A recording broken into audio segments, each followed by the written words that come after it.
Service in Pittsburgh has issued a severe thunderstorm warning for southern Indiana County and west central Pennsylvania, Westmoreland County and southwestern Pennsylvania, south central Armstrong County and west central Pennsylvania, northeastern Fayette County and southwestern Pennsylvania, until 4 p.m.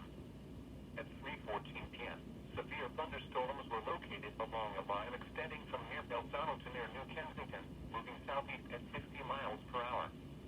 Hazard, wind gusts to 60 miles per hour and quarter-size hail. Source, radar. Impact, minor hail damage to vehicles is possible. Expect wind damage to trees and power lines, resulting in some power outages.